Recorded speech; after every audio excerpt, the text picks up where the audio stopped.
கிறிஸ்துவுக்குள் பிரியமானவர்களே, இந்த நாளுக்கான தினசரி தியான வசனம் மத்தேயு எழுதின சுவிசேஷம் 17வது அதிகாரம் 19வது வசனம். மத்தேயு 17:19, Matthew 17:19. அப்பொழுது சீஷர்கள் இயேசுவினிடத்தில் தனித்து வந்து, அதை துரத்திவிட எங்களால் ஏன் கூடாமற் போயிற்று என்று கேட்டார்கள். இப்போ சீஷருடைய குழப்பமோ அவங்களுடைய மனத்தாழ்மையை நம்ம இங்கே பார்க்க முடிகிறது. ஏன்னா அவங்க இயேசுவினிடத்தில் தனித்து வந்து இந்த கேள்வியை கேட்குறாங்க. என்ன கேட்குறாங்க? ஏன் எங்களால் அந்த பிசாசை துரத்தி விட முடியல என்று சொல்லக்கூடியதாக.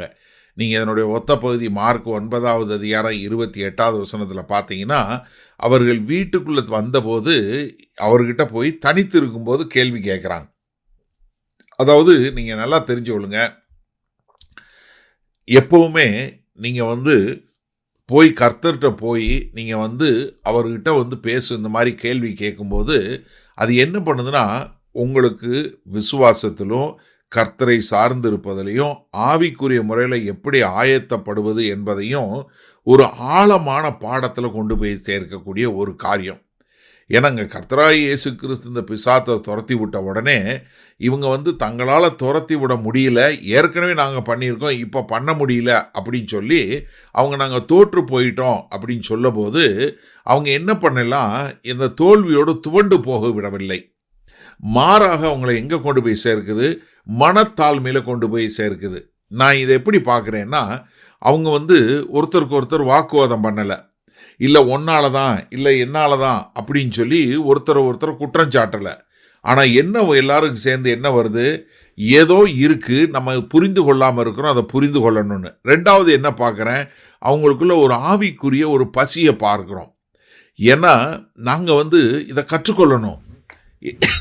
ஏன்னா நாங்கள் இதில் தோற்று போயிட்டோம், இந்த தோல்வியிலிருந்து நாங்கள் எப்படி கற்றுக்கொள்ள முடியும்? மூன்றாவது, நாங்கள் எப்படி கர்த்தராகிய இயேசு கிறிஸ்துவை சார்ந்து வாழ்வது?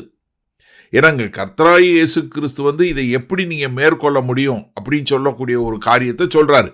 இதே மாதிரி தான் நீங்கள் லூக்கா 17வது அதிகாரம் 5வது வசனத்தில் அவங்க சொல்லும்போது என்ன சொல்கிறாங்க? ஆண்டவரே, எங்கள் விசுவாசத்தை வர்த்திக்க பண்ணுங்க, increase our faith O Lord. ஏன்னா எங்களுக்கு இந்த விசுவாசம் இன்னும் வரல, அதில் இன்னும் கொஞ்சம் எங்களை அந்த விசுவாசத்தில் வளர்க்கக்கூடிய ஒரு காரியத்தில் எங்களை செயல்படுத்துங்க என்று சொல்லக்கூடியதாக. அதனால தான் யாக்கோபு நமக்கு சொல்லிக் கொடுக்கும்போது ரொம்ப அழகாக சொல்லிக் கொடுக்குறாரு. யாக்கோபு 1வது அதிகாரம் 5வது வசனம் சொல்லும்போது, உங்களில் யாருக்காவது ஒருத்தருக்கு ஞானத்தில் குறைவுள்ளவனாக இருந்தால் அவன் கர்த்தர்கிட்ட கேட்க கடவன், அப்பொழுது என்ன செய்வார்? கர்த்தர் தாராளமாய் கொடுக்கக்கூடியவர். அப்போ என்ன, இங்கே சீஷர்கள் என்ன பண்ணுறாங்க? தனித்து ஆண்டவரே, எங்களால் முடியலையே, என்ன காரணம், ஏன் எங்களால் கூடாமல் போயிற்று என்று சொல்லக்கூடிய கேள்வி என்ன பண்ணுது? அவர்களை ஆவிக்குரிய முறையில் அடுத்த நிலை கொண்டு போய் சேர்க்கிறது. அவர்கள் புரிந்து கொள்வதற்கு ஒரு அடுத்த நிலை கொண்டு போய் சேர்க்கிறது. கர்த்தரை சார்ந்து வாழ்வதில் அடுத்த நிலை கொண்டு போய் சேருது. அவங்கள விசுவாசத்தில் கொண்டு போய் சேர்ப்பதிலையும் அடுத்த நிலைக்கு கொண்டு போய் சேர்க்கக்கூடிய ஒரு காரியத்தை பார்க்குறோம். சரி, இதனால் இந்த வசனத்தை நம்ம எப்படி எடுத்துக்கொள்வது? எனக்கு அருமையானவர்களே, நீங்கள் தோல்வின்னு சொல்லி துவண்டு போகாமல் அந்த தோல்வியை உங்களுடைய வளர்ச்சியினுடைய வழியாக மாற்றிக்கொள்ளுங்க. ஏன்னா நிறைய பேர் சொல்லுவாங்க இல்லையா, உங்களுக்கு முன்னாடி போடக்கூடிய தடைக்கற்கள் உங்களுக்கு படிக்கல்லாக மாறட்டும் என்று சொல்லக்கூடியதாக. இந்த எனக்கு ரொம்ப ஒரு பிடிச்ச காரியத்தில் என்னென்னா, இந்த சீஷர்கள் என்ன பண்ணலை, ஐயோ எங்களால் பண்ண முடியல, அதை எதுக்கு போய் ஆண்டவர்கிட்ட சொல்லிட்டுன்னு சொல்லி அவர்கள் தங்களுடைய தோல்வியை என்ன பண்ணலை, மறைத்து வைக்கவில்லை. மாறாக அதை கர்த்தராகிய இயேசு கிறிஸ்துகிட்ட கொண்டு வந்தாங்க. ஏன்னா நம்ம நிறைய நேரங்களில் நம்மளோட ஊழியத்தில் நம்ம நிறைய நேரங்களில் நம்ம சரியான முறையில் செய்ய முடியாது, சரியான முறையில் செய்திருக்க மாட்டோம். அதனால் என்ன பண்ணாதீங்க, நீங்கள் ஐயோ இப்படின்னு சொல்லி தோல்வியில் துவண்டு போய் வெக்கப்பட்டு, நான் 4 பேருக்கு முன்னாடி இப்படி வெக்கப்பட்டுட்டேன் அப்படின்னு சொல்லி நிற்காதீங்க. கர்த்தர்கிட்ட நேராக போங்க, அவர்கிட்ட கேளுங்க, ஆண்டவரே எனக்கு கற்றுக் கொடுங்க. ஏன்னா இங்கே நீங்கள் பார்க்கும்போது அவர்கள் தனித்து இருக்கும்போது கேட்குறாங்க. அப்போ தனித்து இருக்கும்போது கேட்கக்கூடிய கேள்விகள் என்ன பண்ணுதுன்னா, அவர்கள் வெளியரங்கமான காரியங்களில் வெற்றி சிறக்கக்கூடியதாக இருக்கிறது. எப்படி தனியாக அவர்கிட்ட கேட்குற கேள்வி என்ன ஆகுது? அவங்கள எப்படி கர்த்தருக்கென்று மற்றவர்கள் முன்னாடி ஜெபிக்கக்கூடிய ஒரு காரியம்.